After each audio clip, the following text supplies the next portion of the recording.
6월 21일 금요일 하나님께서 주시는 말씀은 열왕기하 2장 1절부터 14절까지입니다. 봉독을 합니다. 여호와께서 회오리 바람으로 엘리야를 하늘로 올리고자 하실 때에 엘리야가 엘리사와 더불어 길갈에서 나가더니 엘리야가 엘리사에게 이르되 청하건대 너는 여기 머물라 여호와께서 나를 베델로 보내시느니라 하니 엘리사가 이르되 여호와께서 살아계심과 당신의 영혼이 살아있음을 두고 맹세하노니 내가 당신을 떠나지 아니하겠나이다 하는지라. 이에 두 사람이 베델로 내려가니 베델에 있는 선지자의 제자들이 엘리사에게로 나와 그에게 이르되 여호와께서 오늘 당신의 선생을 당신의 머리 위로 데려가실 줄을 아시나이까 하니 이르되 나도 또한 아노니 너희는 잠잠하라 하니라. 엘리야가 그에게 이르되 엘리사야 청하건대 너는 여기 머물라 여호와께서 나를 여리고로 보내시느니라. 엘리사가 이르되 여호와께서 살아계신과 당신의 영혼이 살아있음을 두고 맹세하노니 내가 당신을 떠나지 아니하겠나이다 하니라. 그들이 여리고에 이르매 여리고에 있는 선지자의 제자들이 엘리사에게 나와 이르되 여호와께서 오늘 당신의 선생을 당신의 머리 위로 데려가실 줄을 아시나이까 하니 엘리사가 이르되 나도 아노니 너희는 잠잠하라. 엘리야가 또 엘리사에게 이르되 청하건대 너는 여기 머물라 여호와께서 나를 요단으로 보내시느니라 하니 그가 이르되 여호와께서 살아계신과 당신의 영혼이 살아있음을 두고 맹세하노니 내가 당신을 떠나지 아니하겠나이다 하는지라. 이에 두 사람이 가니라. 선지자의 제자 50명이 가서 멀리 서서 바라보매 그 두 사람이 요단가에 서 있더니 엘리야가 겉옷을 가지고 말아 물을 치매 물이 이리저리 갈라지고 두 사람이 마른 땅 위로 건너더라. 건너매 엘리야가 엘리사에게 이르되 나를 내게서 데려감을 당하기 전에 내가 내게 어떻게 할지를 구하라. 엘리사가 이르되 당신의 성령이 하시는 역사가 갑절이나 내게 있게 하소서 하는지라. 이르되 내가 어려운 일을 구하는도다. 그러나 나를 내게서 데려가시는 것을 내가 보면 그 일이 내게 이루어지려니와 그렇지 아니하면 이루어지지 아니하리라 하고 두 사람이 길을 가며 말하더니 불수레와 불말들이 두 사람을 갈라놓고 엘리야가 회오리 바람으로 하늘로 올라가더라. 엘리사가 보고 소리 지르되 내 아버지여 내 아버지여 이스라엘의 병거와 그 마병이여 하더니 다시 보이지 아니하는지라.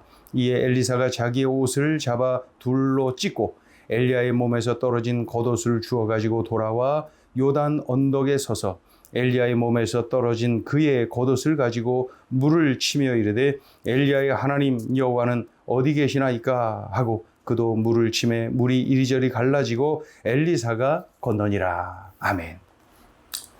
일생 우상 숭배와 싸워온 이 엘리야 선지자 아닙니까? 일생 여호와 신앙을 지키기 위해 전심전력하며 살아온 사람이 엘리야 선지자 아닙니까? 이제 그의 이 땅에서의 마지막 시간이 가까이 왔다. 하나님은 이 엘리야를 부르시면서 그의 사역을 계승할 후계자를 세우십니다. 그가 바로 엘리사입니다. 이제 곧 하나님의 부르심을 받을 엘리야, 그의 마지막 시간을 자신이 힘써온 사역인 선지 동산을 둘러보려고 하지요. 가장 가고 싶은 곳, 가장 하고 싶은 일을 인생의 마지막 시간에 늘 하지 않습니까? 그러니 선지 동산을 둘러보는 것, 이것이 엘리야 선지자의 마지막 시간을 보내는 방법이었던 것입니다. 여러 지역을 다니면서 그곳에 있는 선지 동산들을 보는 것이죠. 선지 생도들을 만나서 격려하려는 것이죠. 그런데 이 여행을 조용히 혼자 가기를 원했을 텐데 이 엘리사가 굳이 함께 가겠다는 거예요. 굳이 함께 가겠다는 거예요. 제가 맹세하건대 제가 함께 가겠나이다. 결코 스승님을 떠나지 않을 겁니다. 저 끝까지 함께 갈 겁니다. 계속 이런 고백을 여러 번 반복하면서 가는 도시마다 엘리사야 넌 여기서 머물라. 그러면 아닙니다. 저는 갑니다. 계속해서 가지요. 옮길 때마다 따라간다는 거예요. 자, 2절 중간을 보면은 2절 중간 여호와께서 살아계신과 당신의 영혼이 살아있음을 두고 맹세하노니 내가 당신을 떠나지 아니하겠나이다 하는지라. 그래서 이제 두 사람이 이에 그 베델로 내려갔다. 또 4절을 보세요. 중간 4절 중간에 보면 여호와께서 살아계신과 당신의 영혼이 살아있음을 두고 맹세하노니 내가 당신을 떠나지 아니하겠나이다 하니라. 그들이 여리고에 이름에 또 이동하는 거예요. 6절 중간을 보세요. 여호와께서 살아계신과 당신의 영혼이 살아있음을 두고 맹세하노니 내가 당신을 떠나지 아니하겠나이다 하는지라. 이에 두 사람이 가니라. 계속해서 움직이는 곳곳마다 이 엘리야는 엘리사에게 이곳에 머물러라. 그러면은 아닙니다. 저는 갑니다. 끝까지 갑니다. 제가 맹세합니다. 갑니다. 예. 이런 과정에서 눈치 없어 보이는 이 엘리사에게 선지 생도들이 말하는 거예요. 곧 하나님이 엘리야 선지자를 데려가실 것을 알기나 합니까? 예? 이때 엘리사는 단호하게 대답하죠. 3절 끝에 보면은 이르되 나도 또한 아노니 너희는 잠잠하라. 5절 끝에 보면 또다시 끝에 보면 뭐라 그래요? 이르되 나도 아노니 너희는 잠잠하라. 엘리사가 아주 단호하게 선지 생도들에게 그렇게 반응을 하죠. 이리하여서 엘리사는 스승 엘리야와 그의 마지막 시간을 함께 보내는 것을 봅니다. 다른 생도들은 그저 멀리서 엘리야 선지자를 바라보고 엘리사 선지자를 바라보고 그저 두 사람이 함께 있는 모습을 바라볼 뿐입니다. 7절 읽어보죠. 7절 선지자의 제자 50명이 가서 멀리 서서 바라보며 그 두 사람이 요단가에 서 있더니.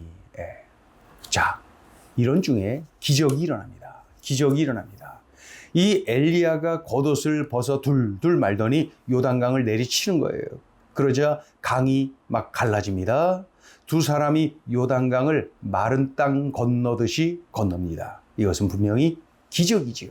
기적. 또 엘리야가 엘리사에게 묻습니다. 내가 널 위해서 무엇을 해주면 좋겠느냐? 내가 하나님의 부름을 받기 전에 말하라. 그때 엘리사가 즉각 간구합니다. 당신의 성령이 하시는 역사가 갑절이나 내게 있게 하옵소서. 이러한 갑절의 은혜, 갑절의 능력, 갑절의 성령의 역사를 구하죠.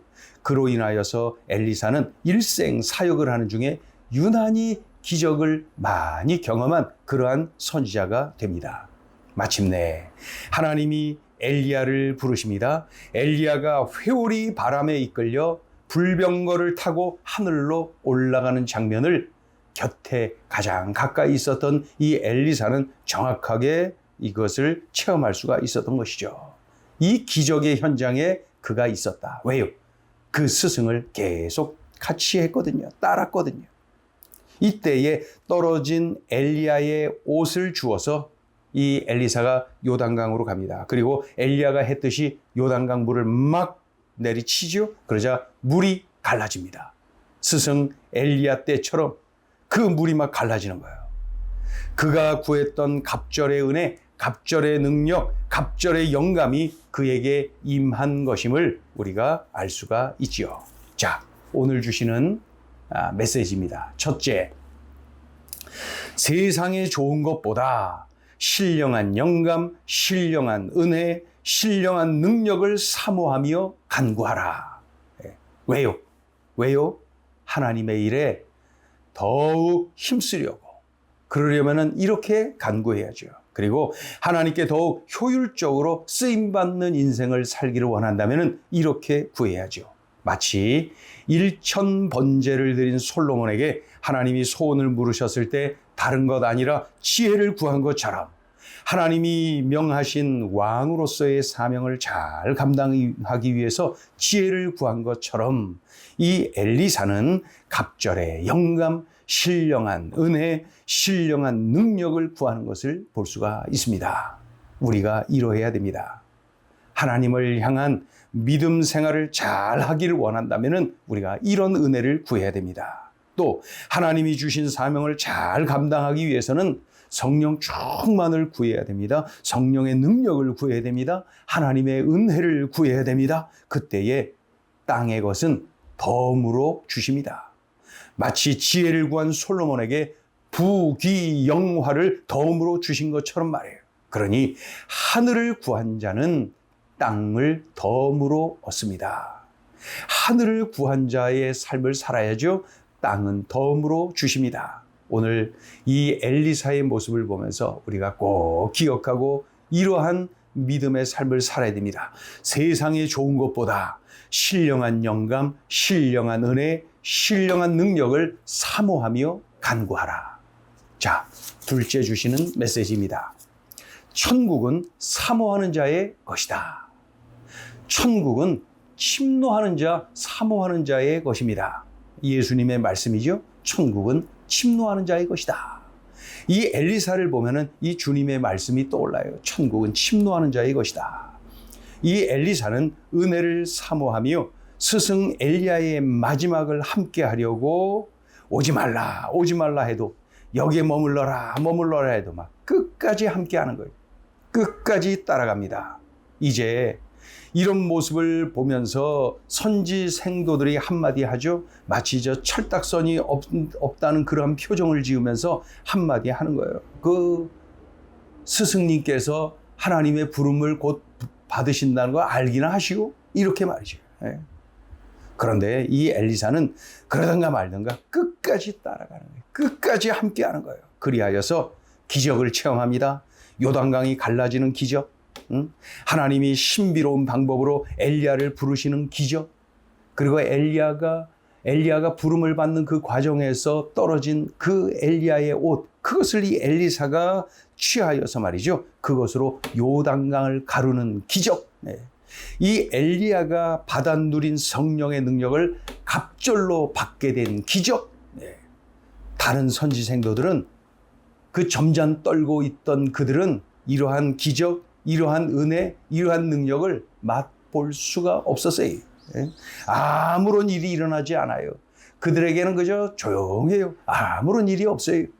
엘리사에게만 이 엄청난 은혜, 이 엄청난 능력, 이 엄청난 축복이 쏟아지는 것을 볼 수가 있습니다. 가만히 있으면은 그냥 아무 일도 일어나지 않아요. 우리가 이러한 엘리사의 모습을 우리들이 욕심내고 우리가 따라야 됩니다. 천국은 침노하는 자의 것이다. 천국은 사모하는 자의 것이다. 엘리사의 이러한 거룩한 극성, 거룩한 열정, 이것을 우리가 닮으려고 애써야 되죠. 우리가 이렇게 살아야지. 오늘 주신 말씀을 명심하여서 천국은 침노하는 자의 것이다. 이러한 말씀을 꼭 명심하고 삶의 현장에서 살아내야 됩니다. 기도하겠습니다. 하나님 아버지, 주신 말씀이 귀하고 귀합니다. 오늘 이 주신 말씀을 꼭 살아내게 도와주시고 삶에서 실천하게 도와주시고, 그리하여서 하늘문 활짝 여시고 부어주시는 주의 은혜를 마음껏 받아 누리게 하여 주시옵소서. 우리의 남은 생에 이렇게 살게 하여 주옵소서. 예수님의 이름으로 기도 올리옵나이다. 아멘.